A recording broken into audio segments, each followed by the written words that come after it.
नमस्कार, सी 24 तास मध्ये आपलं स्वागत। एक नजर टाकूयात आजच्या ठळक घडामोडींवर। वृद्धेश्वर कारखान्याने ऊसाला योग्य भाव द्यावा, अन्यथा आंदोलन करण्याचा शेतकऱ्यांनी दिला इशारा। हिंगोलीमध्ये आत्महत्येस प्रवृत्त केल्याबद्दल तहसीलदार निलंबित, मात्र गुन्हा दाखल करण्याच्या मागणीसाठी मयताच्या कुटुंबियांनी सुरू केलं उपोषण। स्वर्गीय रामदास पाटील धुमाळ यांना श्रद्धांजली वाहण्यासाठी राहुरीमध्ये शोकसभेचं आयोजन। आणि आमदार खासदारांनी पराग साखर कारखान्याबद्दलची भूमिका स्पष्ट करावी, प्राध्यापक राजाराम बानखेले यांचं वक्तव्य।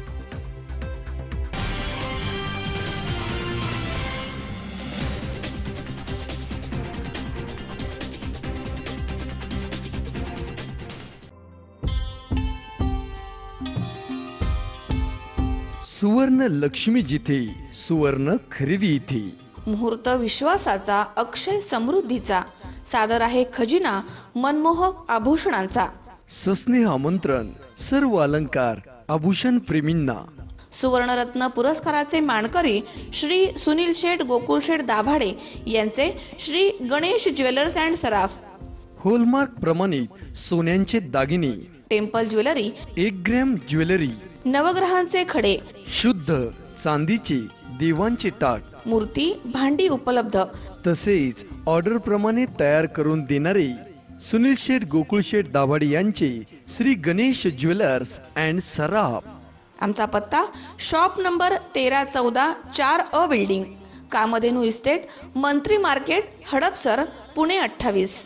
फोन नंबर 020 26 99 95 21 आणि 72 19 52 17 17।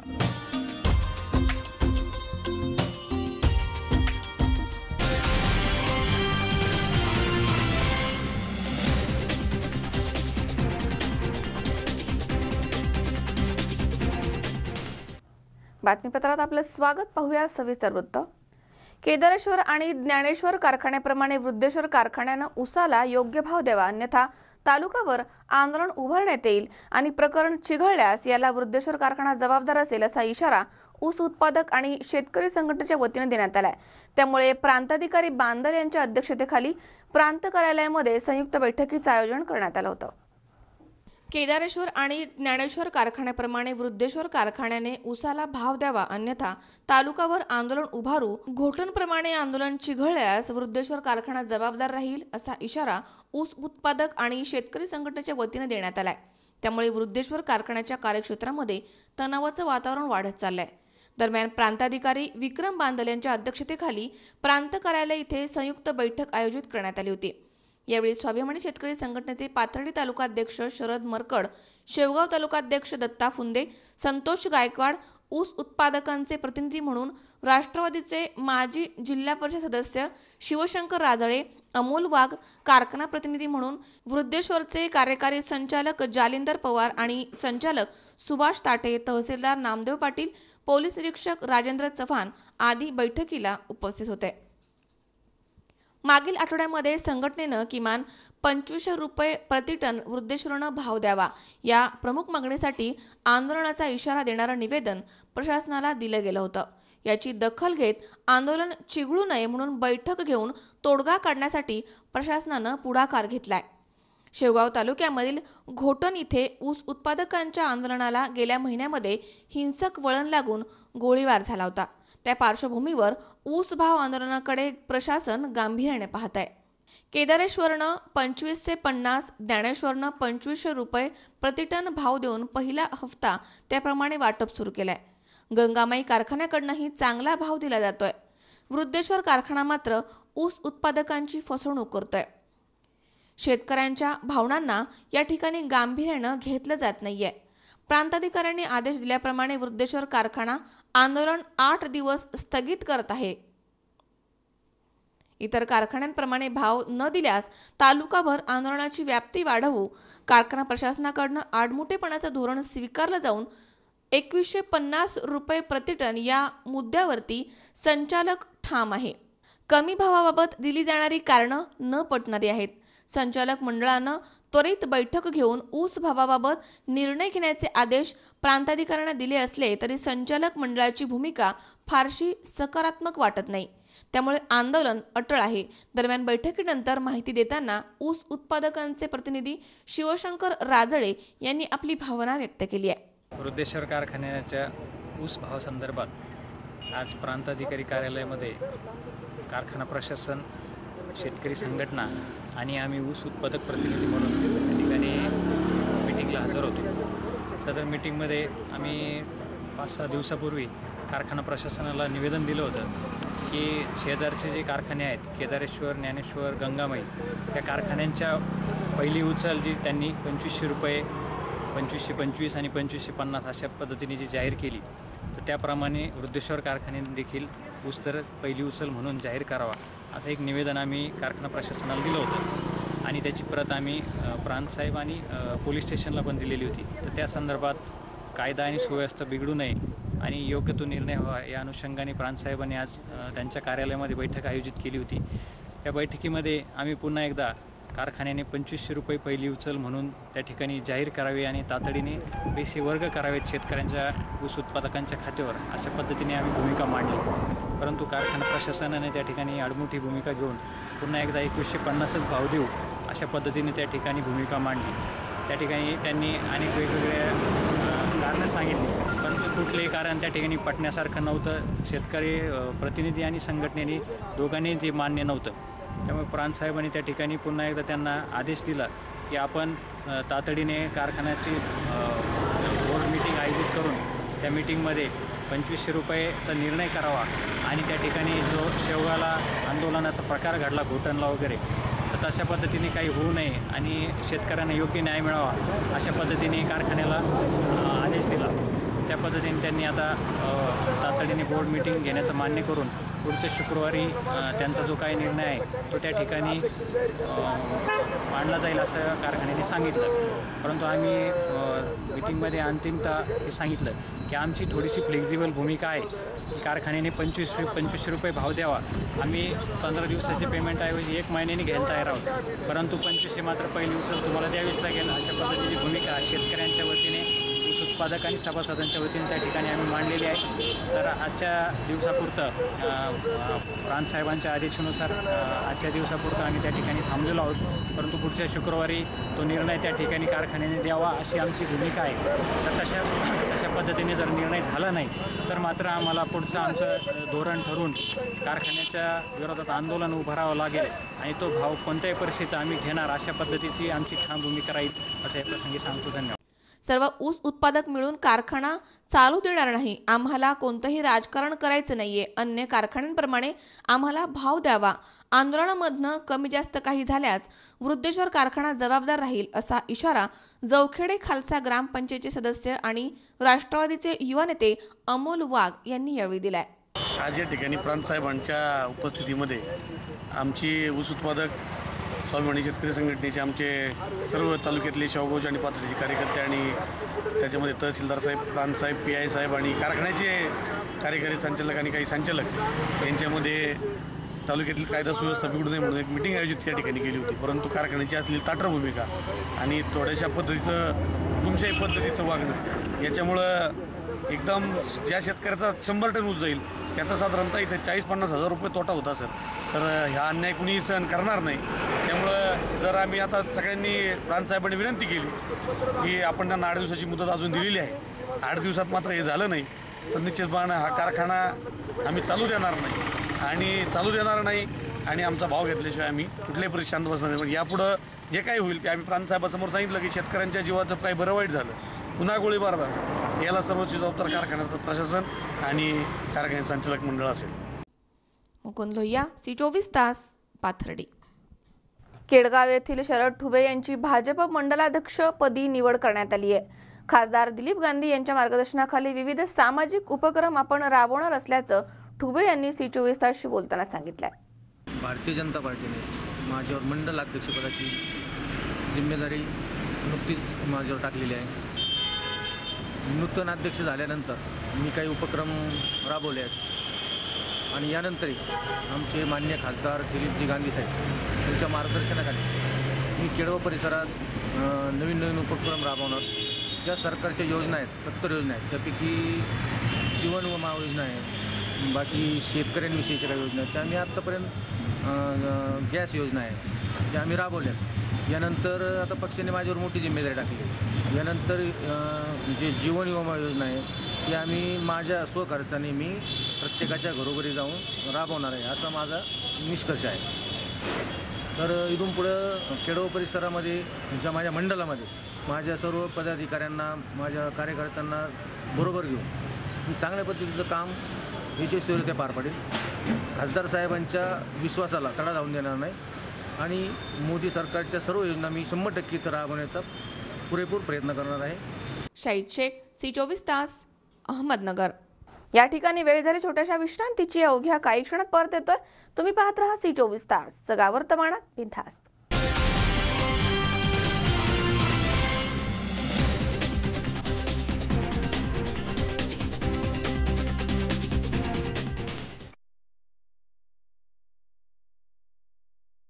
फर्निचर जेव्हा तयार होतं तेव्हा ते बनतं एका सुंदर संकल्पनेतून. प्रत्येक फर्निचर मागे असतं मनाला मोहून टाकणारं डिझाईन.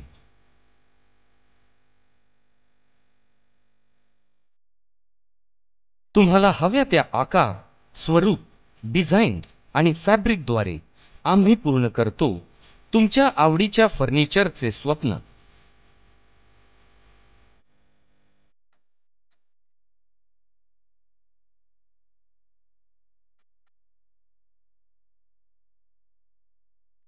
स्वप्न पहा तुम्ही, ते साकार करू आम्ही. आम्ही आहोत योगीराज फर्निचर, स्वप्नाहून सुंदर फर्निचर.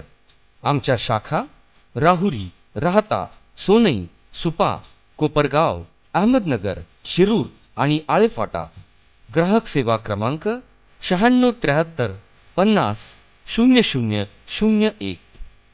योगीराज फर्निचर, स्वप्नाहून सुंदर फर्निचर.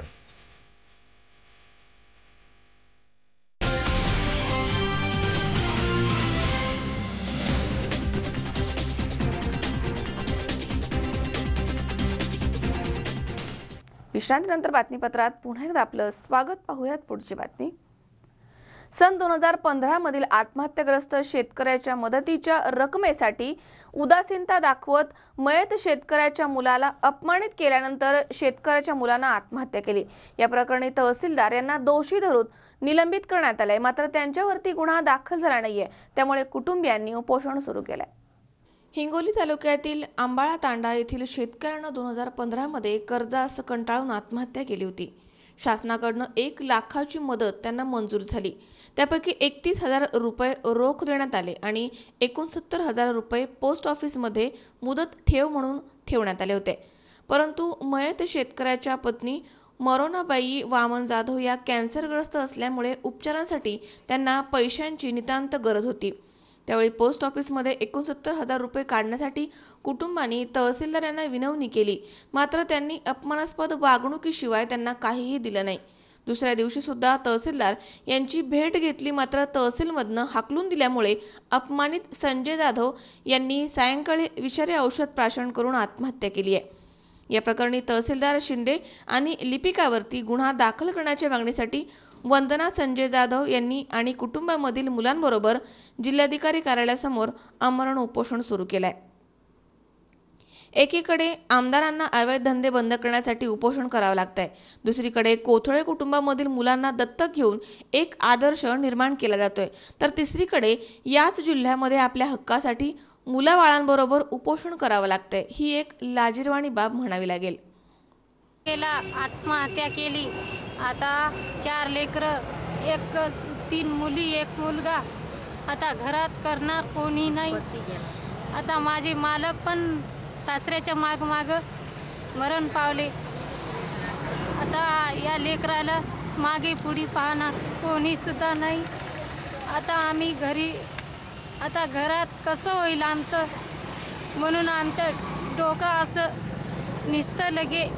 असं काही आम्हाला इथंच 15 मध्ये आंबाळा तांडा येथील बंजारा समाजाचा शेतकरी याची आत्महत्या झालेली होती आणि त्या आत्महत्याग्रस्त शेतकऱ्यांचे जे 1 लाख रुपये आलेले होते ते 31,000 रुपये दिले आणि 69,000 दिले नाहीत आणि जो दुसरा आत्महत्याग्रस्त झालेला शेतकरी त्यांनी स्वतःच्या आईच्या ट्रीटमेंटसाठी या प्रशासनाला जी आलेली रक्कम मागितली असता या इथलच्या प्रशासनाच्या तहसीलदार आणि तिथलच्या कर्मचाऱ्यांनी त्यांना तर ती मदत दिली नाही, उलट त्यांची अशी हरासमेंट केली आणि तुमच्याने काय होते, आम्ही काय तुमच्यासाठी या चेअरवर बसलेलो आहोत का, असे नीच वृत्तीचे शब्द बोलून त्यांना बाहेर करून दुसरी आत्महत्या करण्यास प्रवृत्त केलं। आम्ही 2004 तारखेला निवेदन कलेक्टर आणि एसपीला दिलं की आमच्या माणसाला ह्यांनी मारण्यास प्रवृत्त केलं, 306 त्याच्या अगेन्स्टमध्ये कलम दाखल व्हावं म्हणून आम्ही या कलेक्टर ऑफिस समोर बसलोय। जे आत्महत्याग्रस्त आहे त्याच्या घरामध्ये कोणीही माणूस नावाचा माणूस नाही राहिला, त्याच्या घरामध्ये दिवा लावणारा कोणी नाही। लहान लहान 3 मुली आहेत, 1 मुलगा आहे, आई आहे, सासू आहे आणि ती बाई आहे।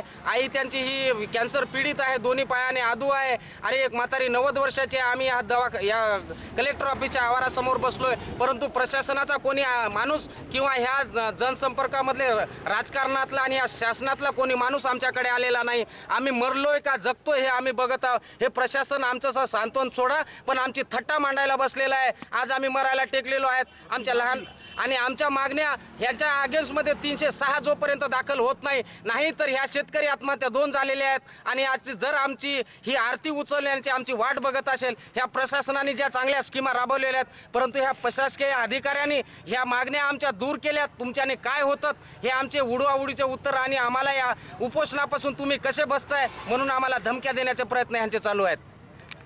2015 मध्ये वामन घाशीराम जाधव आणि सन 2000 आज 10/11/2017ला संजय वामन जाधव या 2 शेतकऱ्यांनी एकाच कुटुंबातील 2 शेतकऱ्यांनी आत्महत्या केल्या आणि त्यांची जी आर्थिक मदत देण्यास नेहमी जो शेतकरी जात होता त्यांना आर्थिक मदत देण्यास टाळाटाळ करून अपमानास्पद वागणूक देणाऱ्या या तहसीलदाराविरुद्ध आमची मागणी आहे की त्यांच्यावर त्वरित गुन्हा दाखल करून त्यांना अटक करण्यात यावी।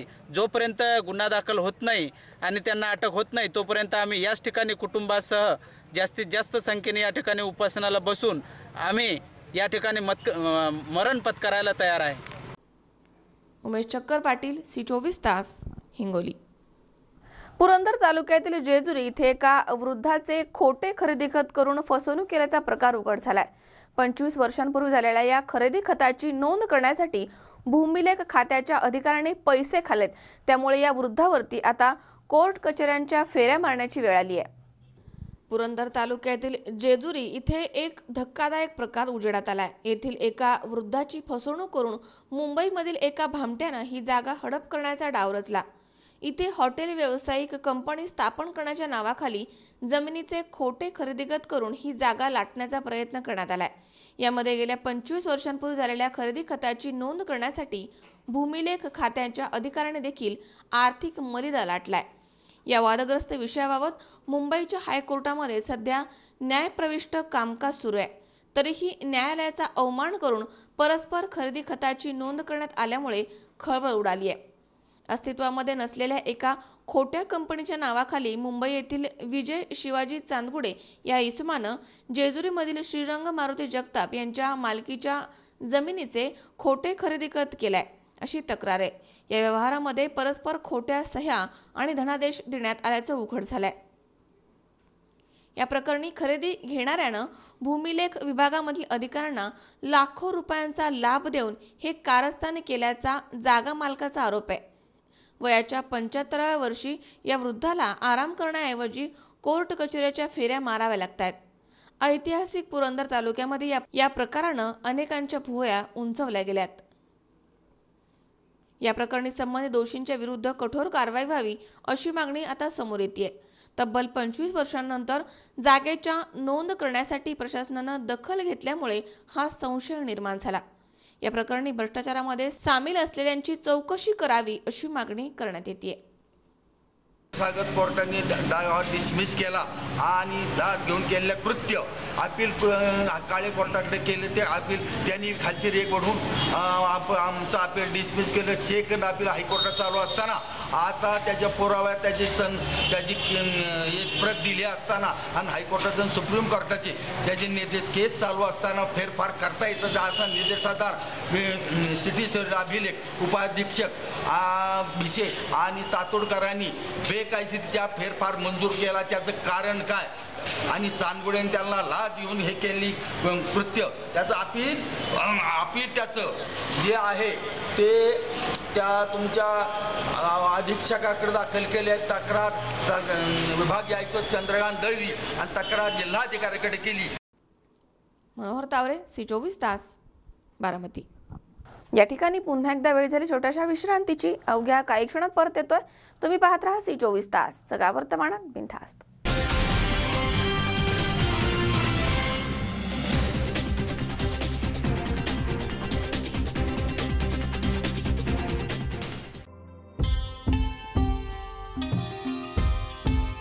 सुवर्ण लक्ष्मी जिथे, सुवर्ण खरेदी इथे. मुहूर्त विश्वासाचा, अक्षय समृद्धीचा, सादर आहे खजिना मनमोहक आभूषणांचा. सस्नेह आमंत्रण सर्व अलंकार आभूषण प्रेमींना.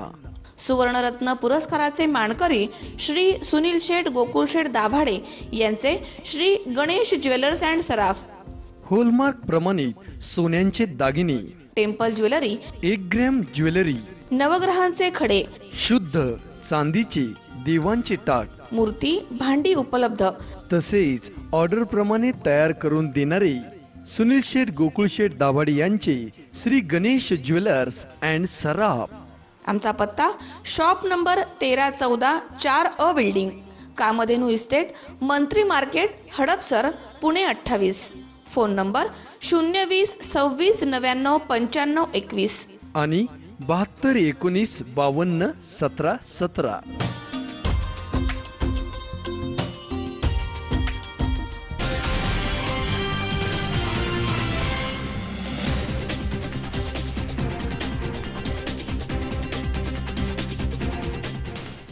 विश्रांतीनंतर बातमीपत्रात पुन्हा एकदा आपलं स्वागत. पाहूयात पुढची बातमी. राहुरी तालुक्यातील लोकप्रिय झुंजार नेता स्वर्गीय रामदास पाटील धुमाळ यांना श्रद्धांजली अर्पण करण्यासाठी गाडगे आश्रम शाळेमध्ये शोकसभेचं आयोजन सर्व पक्षांच्या वतीनं करण्यात आलं होतं. यावेळी नानांच्या आठवणींना उजाळा देण्यात आलाय.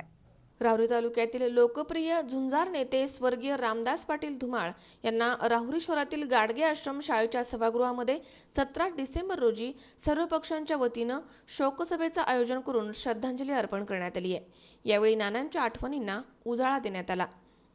राहुरी तालुक्याच्या विकासामध्ये सिंहाचा वाटा असणारे तसेच गोरगरीब जनतेच्या मनावरती अनेक दशकं अधिराज्य गाजवणारे माननीय रामदास विश्वनाथ धुमाळ पाटील यांनी तनपुरे कारखान्याच्या चेअरमनपदी, शिवाजी शिक्षण मंडळाच्या अध्यक्षपदी, मुळा प्रवरा वीज वितरण कंपनी तसेच तालुक्यामधील इतर संस्थांच्या माध्यमामधनं अनेक विकास कामे केली आहेत. राजकारणाबरोबर समाजकारणामध्ये त्यांनी स्वतःला वाहून घेतलं आणि तालुक्यातील हजारो तरुणांना रोजगार उपलब्ध करून दिला होता. अशा या लोकप्रिय झुंजार नेत्याला श्रद्धांजली अर्पण करण्यासाठी राहुरी तालुक्यातील सर्व पक्षांच्या वतीनं 17 डिसेंबर रोजी दुपारी 3 वाजता शाळेच्या सभागृहामध्ये शोकसभेचं आयोजन करण्यात आलं होतं. यावेळी अनेकांनी नानांना भावपूर्ण श्रद्धांजली अर्पण केली आहे. राहुरीचे सुपुत्र आणि जिल्ह्याचे सहकार क्षेत्रातले जाणकार रामदास धुमाळ पाटील यांना सर्वपक्षीय श्रद्धांजलीच्या कार्यक्रमासाठी जमलेले सर्व नेतेगणे, मित्रमंडळी, सहकार क्षेत्राचे अधिकारी, पदाधिकारी, सर्व पक्षाचे पदाधिकारी, या ठिकाणी माझा आणि नानांचा मला वाटते सर्वात मला वाटते रामदास धुमाळ पाटील त्यावेळेस 1990ची विधानसभेची निवडणूक होती. त्यावेळेस माझा त्यांना बघण्याचा सौभाग्य आला. मुंबईमध्ये चर्चगेटच्या ऑफिसमध्ये भारतीय जनता पक्षाची उमेदवारी मागताना प्रमोदजी महाजन असतील, गोपीनाथ मुंडे असतील, हशू अडवाणी असतील, त्यांचा मी सर्वसाधारण एक कार्यकर्ता होतो. त्यावेळेस उमेदवारी मागताना त्यांचे 500 गाड्याचा ताफा मुंबईमध्ये भारतीय जनता पक्षाच्या कार्यालयावर आला आणि ते कार्यालयामध्ये बघितल्यानंतर भारतीय जनता पक्षाचे सर्व कार्यकर्ते, एक सहकार क्षेत्रातली व्यक्ती, 500 गाड्या मुंबईमध्ये घेऊन येणारी व्यक्ती बघण्यासाठी सर्व भारतीय जनता पक्ष एकत्र. त्यावेळेस माझं वय 25 वर्षाचं असेल. त्यावेळेस मी रामदासजींना त्यावेळेस बघितलं होतं. त्यावेळेसचा काळ आणि आत्ताचा काळ, सहकार क्षेत्रातले काम करणारी व्यक्ती. आज मी त्या दिवशी अंतिमविधीला असताना ज्यावेळेस हा तालुक्यामध्ये सहकार क्षेत्रात घडवलं, सर्वसाधारण कार्यकर्त्यांना घडवण्याची ताकद नानांकडे होती. माझा त्यांचा लोकसभेच्या निवडणुकीमध्ये 2-3 वेळेस परिचय झाला, परंतु नगरमध्ये ऍडमिट असताना देखील मला जाण्याचा योग आला. आणि नानांचा जो स्वभाव, कार्यकर्ते घडवण्याची ताकद, नानांनी केलेलं कार्य, याला मी खासदार म्हणून त्यांना भावपूर्ण श्रद्धांजली देताना मी शिवसेनेच्या वतीने आणि महायुतीचा खासदार म्हणून त्यांना भावपूर्ण श्रद्धांजली वाहतो. धन्यवाद. या ठिकाणी खासदार सदाशिव लोखंडे, माजी आमदार चंद्रशेखर कदम, शिवाजीराजे गाडे, विरोधी पक्षनेते दादा पाटील सोनवणे, भाऊसाहेब पगारे, उत्तमराव म्हसे, चाचा तनपुरे, डॉक्टर जयंत कुलकर्णी, आर तनपुरे, विजूभाऊ डवले, राजेंद्र उंडे, कर्णा जाधव आदींसह पत्रकार आणि नागरिक मोठ्या संख्येने उपस्थित होते. मनोज साळवे सह सतीश फुलसौंदर, C24 तास, राहुरी. श्री साईबाबा महासमाधी महोत्सव आणि माजी खासदार स्वर्गीय कर्मवीर शंकररावजी काळे यांच्या पुण्यस्मरणार्थ कोपरगाव शहरामधील तहसील कचेरीच्या भव्य प्रांगणामध्ये प्रियदर्शिनी महिला मंडळ कोपरगाव आणि साई मंजिरी प्रतिष्ठान कोपरगाव यांच्या संयुक्त विद्यमानं शनिवारी 16 डिसेंबरपासून श्री साई संगीतमय कथा महोत्सवाला प्रारंभ झालाय. कोपरगाव शहरामध्ये प्रथमच हरिभक्त पारायण साई कथाकार कैलास महाराज राजगुरू यांच्या रसाळवाणीमधनं माजी आमदार अशोकराव काळे, प्रियदर्शिनी महिला मंडळाच्या अध्यक्षा सौ पुष्पाताई काळे आणि युवा नेते आशुतोष काळे यांच्या मार्गदर्शनाखाली श्री साई संगीतमय कथा महोत्सव आयोजित करण्यात आलाय. या साई कथा कार्यक्रमाचा प्रारंभ 16 डिसेंबर रोजी परमपूज्य गुरुवर्य रमेश गिरीजी महाराज, परमपूज्य गोपालकृष्ण महाराज, परमपूज्य उंडे महाराज, हरिभक्त पारायण साई कथाकार कैलास महाराज राजगुरू आदी महात्म्यांच्या शुभ हस्ते प्रतिमा पूजन करून करण्यात आलं. या प्रसंगी प्रियदर्शिनी महिला मंडळाच्या अध्यक्षा सौ पुष्पाताई काळे, कोपरगाव नगर परिषदेचे नगराध्यक्ष विजय वहाडणे, सौ उमाताई वहाडणे, साई भक्त माधुरीताई शिंदे, प्रियदर्शिनी महिला मंडळाच्या आणि साई मंजिरी प्रतिष्ठान कोपरगावचे सर्व सदस्य आणि साई भक्त मोठ्या संख्येनं उपस्थित होते. या साई कथा महोत्सवामध्ये दररोज सायंकाळी 6:30 ते 7 या वेळेमध्ये साई संगीतमय स्तवन मंजिरीचा कार्यक्रम, तसेच साई कथा महात्म्य आणि ग्रंथ महात्म्य, श्री साई कथा, बाबांचे अवतरण, पुनरागमन, गुरुस्थान महात्म्य, श्री भिक्षा महात्म्य, ज्ञान भक्ती पारायण, साईबाबा उदी महात्म्य, हंडी महात्म्य, साई कथा, जीर्णोद्धार, चावडी मिरवणूक, साईबाबा रामनवमी, दीपावली उत्सव, साईबाबा महानिर्वाण आणि 11 वचनं आदी विषयी हरिभक्त पारायण साई कथाकार कैलास महाराज राजगुरू यांच्या रसाळवाणीमधनं श्रवण करण्याचा भाविकांना लाभ मिळणार आहे. या साई कथा महोत्सवामुळे संपूर्ण कोपरगाव शहरामध्ये भक्तिमय वातावरण निर्माण झालंय. सर्वात पहिला प्रश्न, कथा का आणि कशासाठी? कथा का करायची आणि कशासाठी करायची? मुळात कथा सुरू करण्या अगोदर शास्त्र सांगतं, मी नाही सांगत.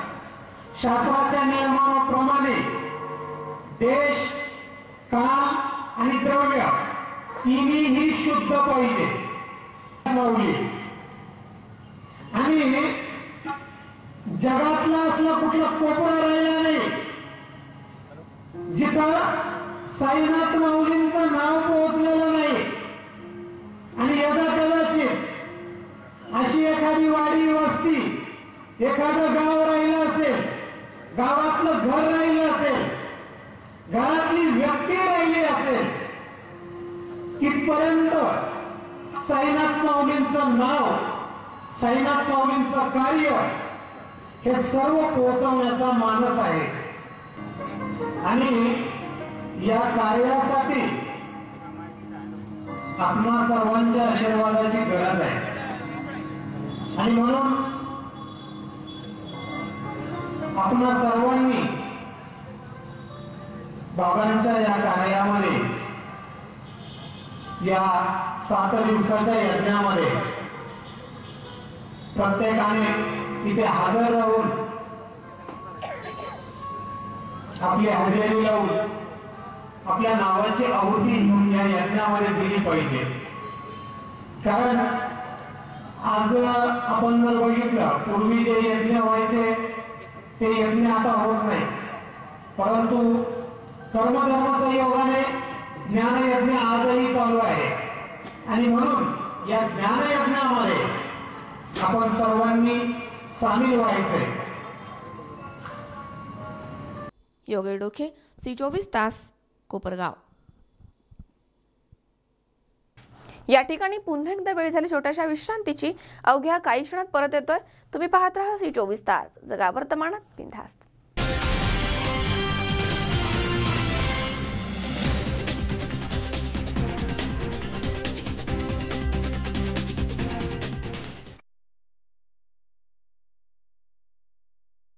फर्निचर जेव्हा तयार होतं तेव्हा ते बनतं एका सुंदर संकल्पनेतून. प्रत्येक फर्निचर मागे असतं मनाला मोहून टाकणारं डिझाईन.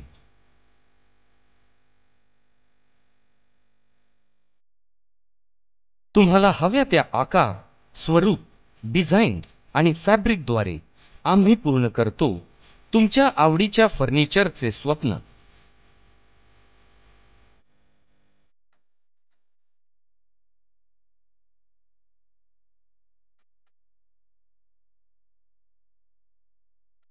स्वप्न पाहात तुम्ही, ते साकार करू आम्ही. आम्ही आहोत योगीराज फर्निचर, स्वप्नाहून सुंदर फर्निचर. आमच्या शाखा राहुरी, राहता, सोनई, सुपा, कोपरगाव, अहमदनगर, शिरूर आणि आळेफाटा. ग्राहक सेवा क्रमांक 9673 50 0001. योगीराज फर्निचर, स्वप्नाहून सुंदर फर्निचर.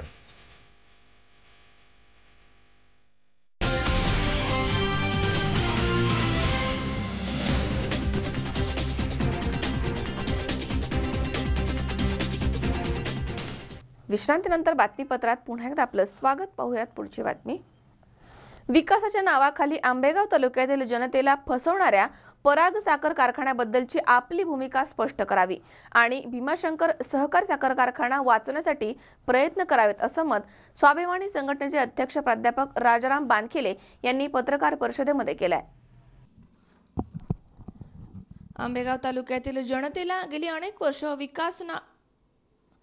विकासाच्या नावाखाली गंडवणाऱ्या पराग साखर कारखान्याबद्दलची आपली भूमिका स्पष्ट करून भीमाशंकर सहकारी साखर कारखान्याला वाचवण्यासाठी प्रयत्न करावेत, असं मत स्वाभिमानी संघटनेचे अध्यक्ष प्राध्यापक राजाराम बानखेले यांनी पत्रकार परिषदेमध्ये व्यक्त केलंय. पराग या खासगी साखर कारखान्यावरती गेले अनेक महिने आंबेगाव तालुक्यातील वातावरण तापलंय. आमदार दिलीप वळसे पाटील यांच्या कुटुंबियांचा कारखान्यामधील सहभाग, तर खासदार शिवाजीराव आढळराव पाटील यांनी पराग साखर कारखान्यास केवळ सभांमधनं केलेला उल्लेख, त्यामुळे आमदार आणि खासदार यांनी परागबाबतची आपली भूमिका ठामपणे जनतेसमोर मांडावी, असे राजाराम बानखेले यांनी पत्रकार परिषदेमध्ये जाहीर केलंय. बाईट. भीमाशंकर सहकारी साखर कारखाना बचाव संघर्ष यात्रेच्या निमित्तानं 15 ऑक्टोबरला स्वाभिमानी शेतकरी संघटनेचे अध्यक्ष खासदार राजू शेट्टी यांच्या नेतृत्वाखाली मंचरच्या शिवाजी चौकामध्ये एक शेतकरी मेळावा घेऊन त्या ठिकाणी मी माझ्या आंदोलनाची भूमिका स्पष्टपणानं सर्व जनतेसमोर, शेतकऱ्यांसमोर मांडलेली होती. त्यानंतर तालुक्यामध्ये संघर्ष यात्रा घेऊन ज्या ठिकाणी ऊसाचं क्षेत्र आहे अशा प्रत्येक गावांमध्ये मी स्वतः गेलो, जनतेशी संवाद साधला. काही ऊस उत्पादक शेतकऱ्यांच्या घरोघरी जाऊन आपला ऊस हा भीमाशंकर सहकारी साखर कारखान्यालाच घालावा या स्वरूपाची विनंती मी सर्व शेतकऱ्यांना 8 दिवस तालुक्यामध्ये फिरून केली आणि त्याला प्रतिसाद सुद्धा तालुक्यातील सर्व शेतकऱ्यांनी चांगला. परंतु हे सगळं होत असताना तुम्हाला कल्पना आहे, मी काही इलेक्ट्रॉनिक मीडियाच्या माध्यमातून आणि प्रेस मीडियाच्या माध्यमातून काही बातम्या वाचल्या, ऐकल्या. त्याच्यामध्ये खासदार आढळराव पाटलांनी माझ्या संघर्ष यात्रेच्या नंतर संघर्ष यात्रेला जनतेकडनं चांगला प्रतिसाद मिळतोय असं पाहिल्यानंतर कुठेतरी परागच्या विरोधामध्ये आपण काहीच बोललो नाही तर लोक नाव ठेवतील या उद्देशानं आपली भूमिका मांडायला सुरुवात केली. पण ती भूमिका मांडत असताना सुद्धा केवळ प्रेस मीडिया आणि इलेक्ट्रॉनिक मीडिया या माध्यमातूनच ती भूमिका मांडायचं त्या ठिकाणी त्यांनी काम केलं. गेल्या महिनाभरामध्ये सातत्यानं आंदोलनं करू, उठाव करू, जशाच तसे उत्तर देऊ ही भाषा खासदार वापरत आहेत आणि त्यांना उत्तर देण्यासाठी दिलीप वळसे पाटील सुद्धा पत्रकार परिषदेच्या माध्यमातून असेल किंवा एखाद्या आंदोलनाच्या माध्यमातून कुठेतरी भाषणामध्ये बोलतात आणि आढळरावांच्या विरोधात भूमिका घेताना ते दाखवतात. म्हणजे अशा पद्धतीनं दोघांनी एकमेकाच्या विरोधात फक्त घोषणा करायच्या, काही मुद्दे एकमेकाला द्यायचे, पण प्रत्यक्षामध्ये दोघांची कुठलीही कृती या ठिकाणी महिन्या दीड महिन्याच्या कालखंडामध्ये ना परागच्या विरोधामध्ये आपल्याला दिसली ना भीमाशंकरच्या बाजूनं ठोसपणानं काही निर्णय घेऊन उभे राहण्याच्या दृष्टीनं आपल्याला त्या ठिकाणी त्यांची पावलं दिसून आलेली नाहीयेत. म्हणून आज तुम्हाला या ठिकाणी मी जे बोलवलेलं आहे, सर्व पत्रकारांच्या समोर माझे काही प्रश्न आहेत की या दोघांना जर या तालुक्यातील जनतेच्या हिताच्यासाठी काही करायचं असेल तर खऱ्या अर्थानं शेतकऱ्यांचं हित लक्षात घेऊन प्रथमतः पराग कारखान्याला तो खाजगी स्वरूपाचा साखर कारखाना आहे, त्याला विरोधात ठोस भूमिका या दोन्ही नेत्यांनी घेणं गरजेचं आहे. त्याच्या बरोबरीनं आपल्या तालुक्यातला ऊस हा भीमाशंकर कारखान्यालाच कसा जाईल आणि जर जास्तीचा ऊस गाळपासाठी भीमाशंकरला गेला तरच भविष्यामध्ये भीमाशंकर हा चांगला चालेल आणि त्याचं भवितव्य चांगलं असेल. या उद्देशानं दोन्ही नेत्यांनी आपापल्या भूमिका स्पष्ट कराव्यात हे मी मागे सांगितलेलं आहे. आज तागायत त्या दोघांनी त्या भूमिका स्पष्ट केलेल्या नाही. तुम्ही जर आज गेलात पराग कारखान्याच्या टोळ्या ह्या भीमाशंकरच्या ऊसाच्या क्षेत्रात उतरलेल्या आहेत. कवठेच्या परिसरामध्ये जा, जांबूत पिंपरखेडच्या परिसरात जा, अर्धा ऊस हा भीमाशंकर कारखान्याच्या टोळ्यांनी तोडून आणलेला आहे आणि अर्धा ऊस एका शेतकऱ्याचा समजा 1 एकर ऊस आहे, 20 गुंठे तोडून आणला आणि 20 गुंठे तसाच शेतात उभा आहे. मग हा 20 गुंठे ठेवण्याचं कारण काय? उद्या भविष्यामध्ये आपल्या परागच्या टोळ्या ह्या भीमाशंकरच्या ऊसात उतरतील आणि तो भीमाशंकरचा असणारा ऊस हा पराग कारखान्याच्या ऊस तोडीच्या टोळ्या त्या ठिकाणी जाऊन राहिलेला ऊस हा पराग कारखान्याला पळून नेण्याची जास्त शक्यता त्या ठिकाणच्या शेतकऱ्यांनी आता परवा मी गेलो असताना माझ्याजवळ व्यक्त केलेले आहे. अनेक शेतकऱ्यांनी तर अशा तक्रारी केलेल्या आहेत का भीमाशंकरनी जो ऊसाचं वजन आहे त्या वजनाच्या काट्यावरती पावत्यांवरती 2500 रुपयाचा बाजार भाव पहिला हप्ता हा दिलेला आहे, पण परागच्या कारखान्याच्या स्वरूपामध्ये कुठलाही बाजार भाव अजून त्यांनी जाहीर केलेला नाही. घेऊन बोलत आहोत कारण आंबेगाव तालुक्याचं नेतृत्व करतायत वळसे पाटील. भीमाशंकर सहकारी साखर कारखान्याचे संस्थापक उभारणीमध्ये सगळा वाटा त्यांचा आहे आणि आजपर्यंत भीमाशंकर कारखान्याच्या स्थापनेपासून गेल्या 19-20 वर्षामध्ये एक हाती सत्ता भीमाशंकर मध्ये वळसे पाटलांची आहे आणि आंबेगाव तालुक्याला वरदान म्हणून आम्ही भीमाशंकरकडे गेले 20 वर्ष पाहत आहोत. म्हणून आजपर्यंत भीमाशंकरच्या संदर्भात तुम्हाला आठवत असेल की कुठल्याही विरोधी पक्षाच्या नेत्यांनी काही चुकीचं झालं तरी आंदोलनाची भूमिका घेतलेली नाही. आजही आम्ही भीमाशंकरच्या विरोधात नाही तर भीमाशंकरच्या बाजूनच उभे आहोत आणि आमची भूमिका ही आहे की व्यंकटेश कारखाना असेल तो त्या शिरूर तालुक्यातला आहे, त्या ठिकाणच्या मी एक स्थानिक कार्यकर्ता आहे. आंबेगाव तालुक्यापुरता मी माझं कार्यक्षेत्र हे आंबेगाव विधानसभा असेल किंवा आंबेगाव पुरतं मर्यादित आहे. माझ्या तालुक्यातल्या शेतकऱ्यांचं हित पाहणं ही माझी जबाबदारी आहे. त्या तालुक्यातल्या शेतकऱ्यांनी जर मला काही प्रश्न मांडले, माझ्या समोर आले, बोलवलं तर उद्या भविष्यामध्ये त्याही ठिकाणी जाऊन त्याही ठिकाणी आम्ही आंदोलनाची भूमिका घेऊ शकतो. त्या ठिकाणी हजर असाल, मी तर त्या सभेला हजरही नव्हतो. जे राष्ट्रवादी काँग्रेसचं हल्लाबोला आंदोलन होतं आणि त्या आंदोलनाची मंचरच्या चौकाची जाहीर सभा झाली. त्या जाहीर सभेमध्ये स्वतः वळसे पाटलांनी सांगितलं होतं की विधानसभेच्या वेळेस मी ज्या तालुक्यातील बेरोजगारांना शब्द दिला होता की 400-500 मुलांना मी त्या ठिकाणी नोकऱ्या देईल आणि त्या उद्देशानं या परिसरात जर एखादी उद्योग उभा राहत असेल, काही तरुण उद्योगात उतरत असतील तर त्यांनी का करू नये आणि अशा तरुणांना मी माझा पाठिंबा जाहीर करतो. त्याच्यात माझे कुणी नातेवाईक असतीलही, मी काही लपवत नाही. ही त्यांची त्यावेळेच्या शिवाजी चौकातल्या जाहीर सभेच्या भाषणातली वाक्य आहे आणि आज तुम्हाला पत्रकार परिषदेत सांगतायत की माझा कुणी नातेवाईक नाही, आमचा 1 रुपया त्या कारखान्यात नाही. ही त्यांची दुटप्पी भूमिका आहे. म्हणजे या तालुक्यातल्या जनतेला जे मी तुम्हाला सुरुवातीला सांगितलेलं आहे की या दोनही नेत्यांनी आपलं गिराईक बनवायचं काम चाललेलं आहे. हे सातत्यानं घडते, आजच नाही, गेल्या 30 वर्षामध्ये वारंवार आज एक भूमिका घ्यायची, दुसऱ्या आठवड्यात दुसरी भूमिका घ्यायची. प्रत्येक वेळेला चेहरे बदलून हे दोन नेते तालुक्यातल्या जनतेसमोर मुखवटे बदलून जात आहेत आणि शब्द बदलून शब्दाच्या झालरी करून लोकांना विकासाच्या नावाखाली गंडवत आहेत. तो हा भीमाशंकर वाचवण्याचा होता. कुणी म्हणत असेल राजकीय उद्देशाने केले, ते त्याचं त्यांना लकलाभ लाभो. पण जर पराग कारखाना हा भीमाशंकर कारखान्याच्या कार्यक्षेत्रापासून 13-14 किलोमीटरच्या अंतरावर आहे, उद्या तो कारखाना झाला आणि दोन्ही कारखान्याच्या मागे तुम्ही पहा, जरी आज ते वरवर नाही म्हणत असले तरी बारकाईनं त्यांनी मंचरच्या भर चौकात सांगितलेलं आहे की पराग कारखान्यामध्ये ठीक आहे, माझे काही नातेवाईक असतील किंवा तरुण मुलं असतील, त्यांनी स्वतःच्या पायावर उभे राहून एखादा व्यवसाय सुरू केला, उद्योग सुरू केला, तर माझा त्याला पाठिंबा असेल. म्हणजे जर भीमाशंकर कारखान्याचे चेअरमन पराग कारखान्याच्या स्थापनेच्या मुहूर्तमेढ रोवणाऱ्या ज्या काही कार्यकर्त्यांना, युवकांना पाठिंबा देत असतील, त्यावेळेस भीमाशंकरचं भवितव्य काय असेल याच्याकडे मी लक्ष वेधलं. त्याच्या मागे माझा राजकीय उद्देश किंवा राजकीय हेतू काही नाहीये. अमोल जाधव, C24 तास, आंबेगाव. पाथर्डीमध्ये देशमुख हॉस्पिटल इथे लायन्स क्लब आणि मॅक्स केअर हॉस्पिटल यांच्या संयुक्त विद्यमानं कॅन्सर तपासणी आणि जनजागृती शिबिराचं आयोजन करण्यात आलं होतं. यावेळी कॅन्सर तज्ज्ञ डॉक्टर सोनवणे यांनी ओळखून कॅन्सरच्या पाऊलखुणा या स्लाइड शोच्या माध्यमातून मार्गदर्शन केलंय. भारतामध्ये दरवर्षी सुमारे 2.5 लाख लोक कॅन्सरच्या रोगानं मरण पावतात. त्यातील सुमारे 40% लोकांना तंबाखूजन्य पदार्थांच्या सेवनानं कॅन्सर झाल्याचं समोर आलंय.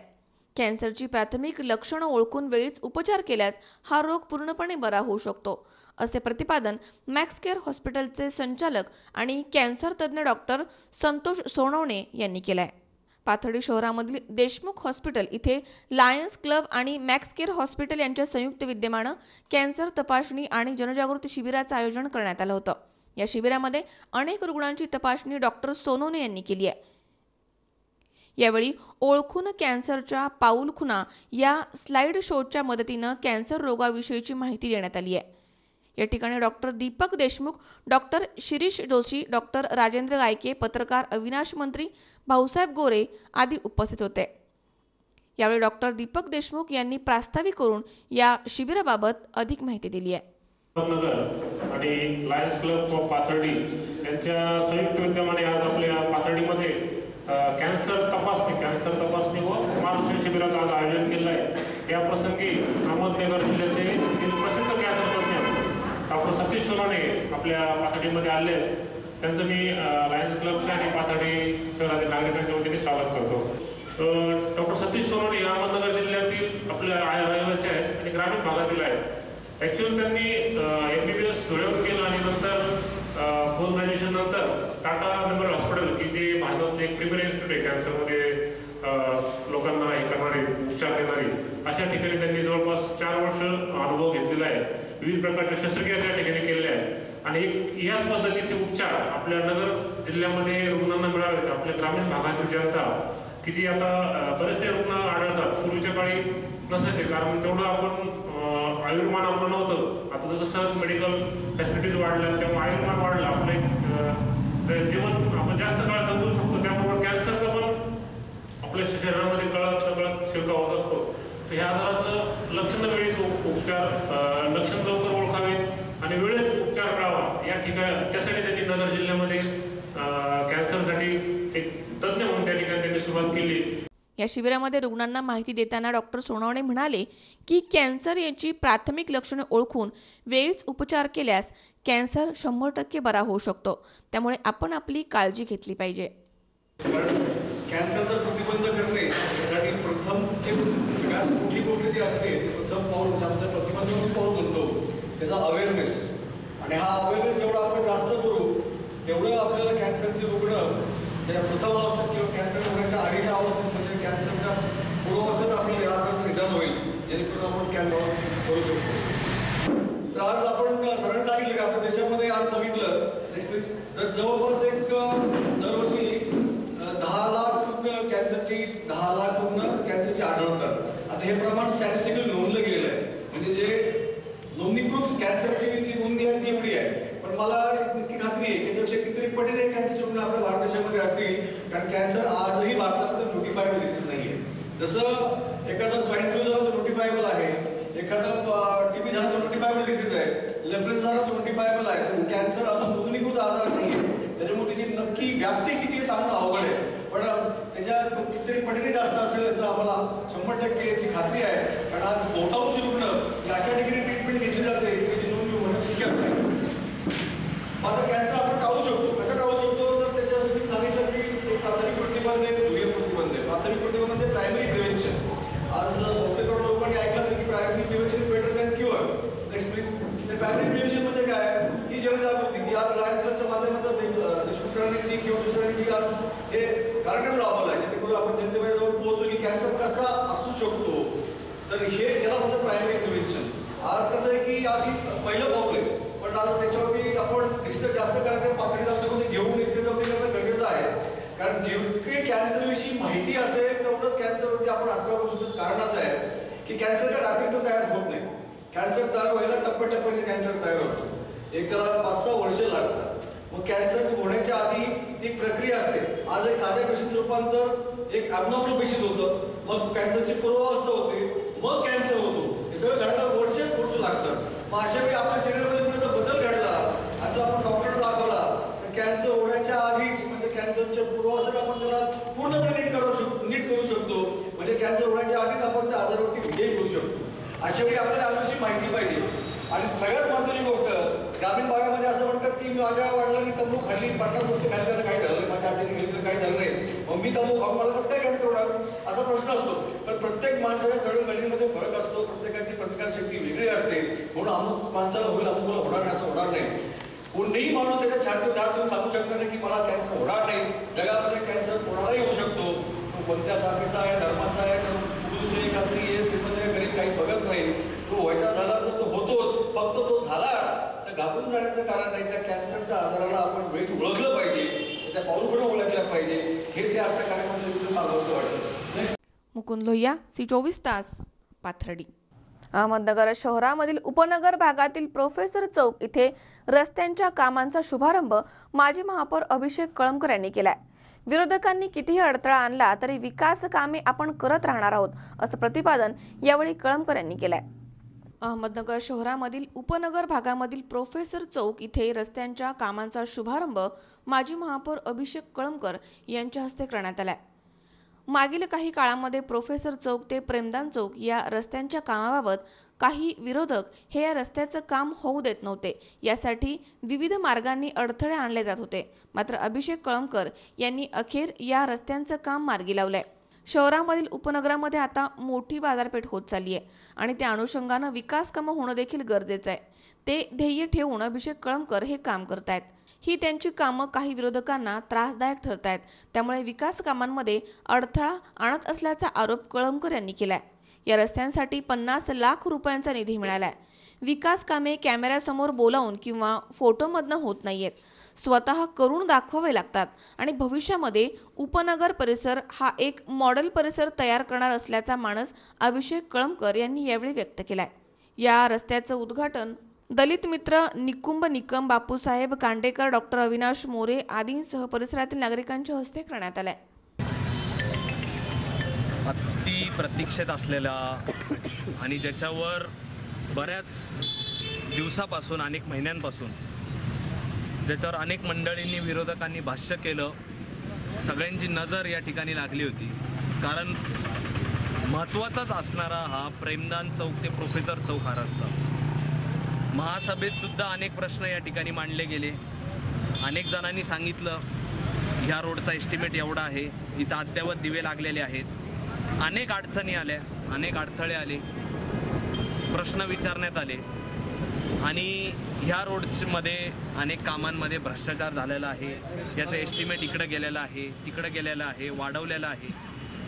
परंतु आज या ठिकाणी आनंद वाटतो की प्रत्यक्षात आपण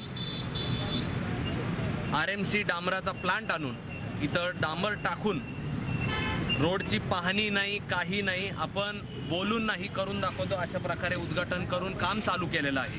आम्हाला आनंद आहे या गोष्टीचा की मी माझ्या काळात असेल, आमदार साहेब महापौर असताना काळात असेल, म्हणजे आमचा 2.5 वर्षाचा जो कालावधी होता तो या नगर शहरासाठी सगळ्यात जास्त अनुकूल होता, उपयुक्त होता आणि त्यावेळेस हे कामं करून दाखवलेली आहेत। आत्ता अशा प्रकारचं अनुकूल वातावरण असतं, राज्यात सत्ता असती, शिवसेना भाजपची केंद्रात असती, अशाच प्रकारची स्थिती जर आमची असती तर आम्ही काय कामं करून दाखवली असते। आम्ही या शहराचा विकासाचा कायापालट इंटू 4 टाइम्स आम्ही करून दाखवला असता। आज खंत ह्या गोष्टीची वाटती की आपण आमच्याच मंजूर झालेल्या कामांवर, आमच्याच त्या ठिकाणी आलेल्या कामांवर आपण नारळ फोडत आहात, प्रसिद्धीसाठी पाहणी करत आहात। त्या ठिकाणी तुम्हाला त्या ठिकाणी निधी आणता आला असता, तुमच्यामध्ये जर समन्वय असता।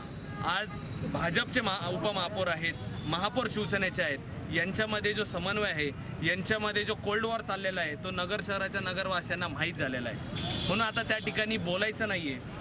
अनेक टीका टिप्पणी यासाठी करण्यात आली, परंतु मी लोकांना त्या ठिकाणी ठाम विश्वासाने सांगितलं होतं, खात्रीने सांगितलं होतं की हा रोड ज्यावेळेस चालू करणार त्यावेळेस कुठल्याही प्रकारे अडथळा येऊन देणार नाही। आत्तापर्यंत अडथळे येऊ द्या, कामाला अडचणी येऊ द्या, परंतु ज्यावेळेस काम चालू होईल त्यावेळेस निश्चित प्रकारे आम्ही हा चांगल्या प्रकारचा क्वालिटीचा रस्ता बनवून दाखवू। आज या रोडसाठी म्हणजे निश्चित प्रकारे एक खात्रीने सांगावंशी वाटतं की आज चांगल्या प्रकारचा ह्या रोडला दोन्ही साईडला फुटपाथ आहे, जवळजवळ 11 मीटरचा रोड आहे हा।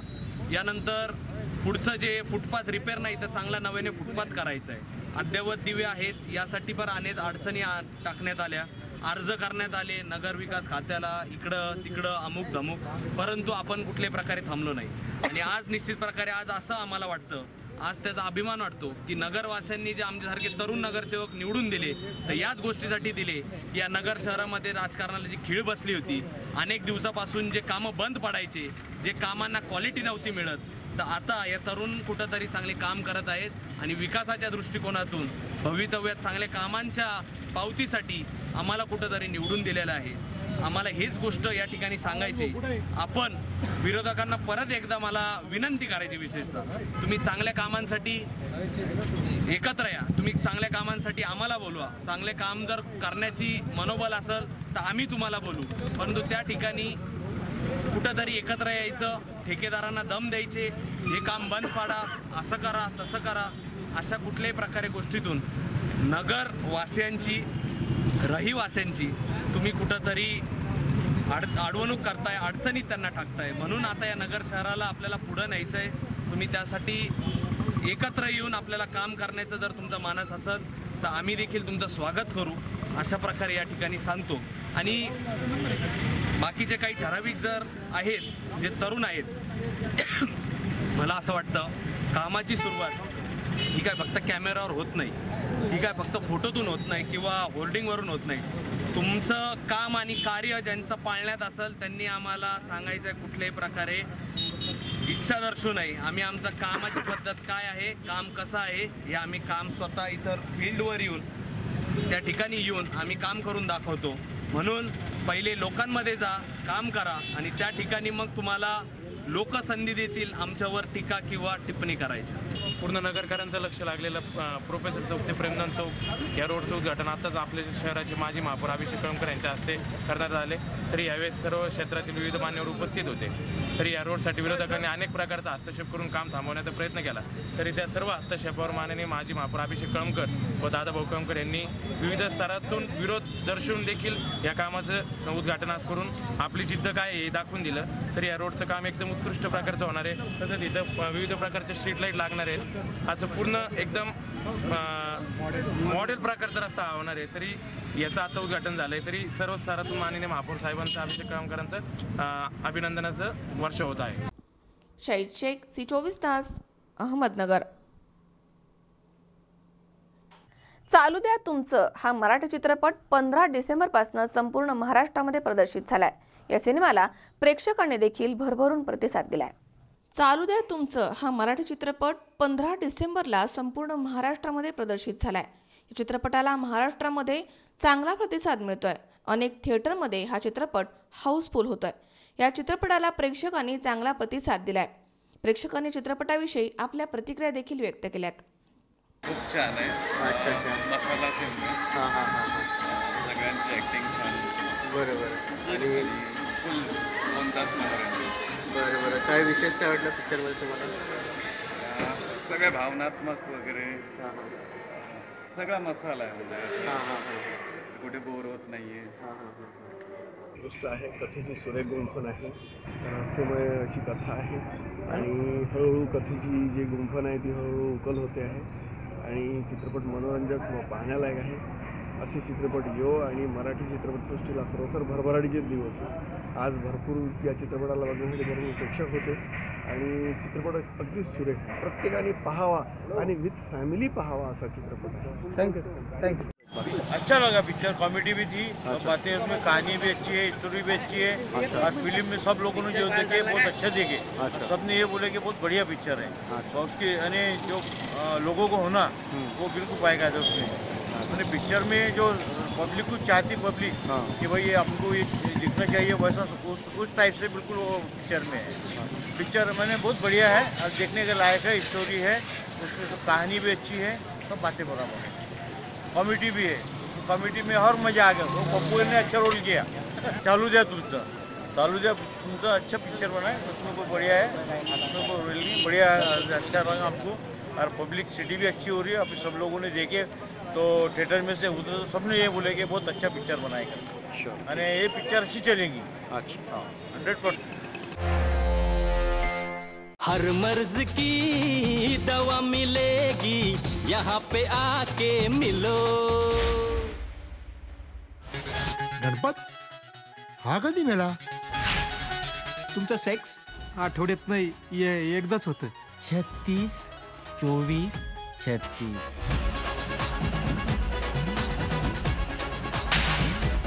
तुमच्या सायलीच्या वयाची आहे ना ती? माहिती आहे आम्हाला. पप्पू कधी येणार मी लोकांसमोर हिरोईन म्हणून?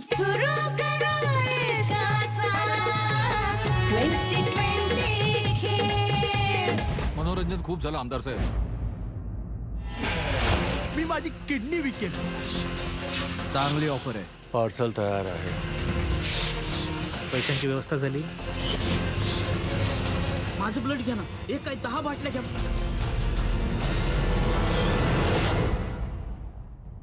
तुम्ही आमच्या हॉस्पिटलमध्ये असली घाणेरडी कृत्य करत राहिलात. चालते वा आत्ताच्या आत्ता. अमोल उदमले सह हर्षल कोठावदे, C24 तास, पुणे. पुन्हा एकदा पाहूयात काही ठळक घडामोडी.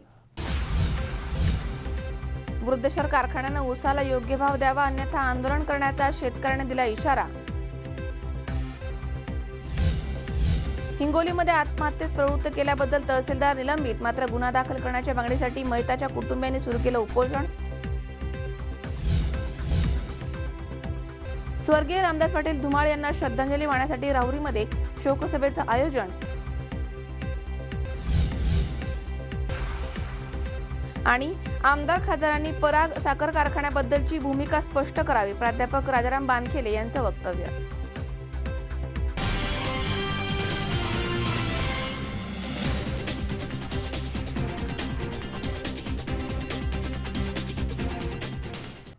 याचबरोबर बातमीपत्रात आज वेळ झाली इथेच थांबण्याची.